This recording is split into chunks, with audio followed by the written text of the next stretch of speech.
అధికమైన అలంకరణ మనకు నిషేధం.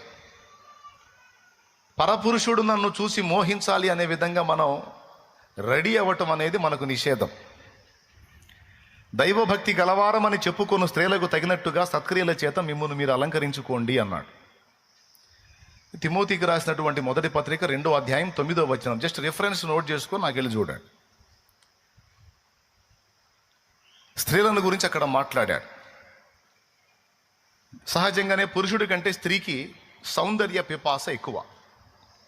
ఈ అలంకరణను కూర్చున్నటువంటి తపన స్త్రీకి ఎక్కువ, పురుషుడికి తక్కువ.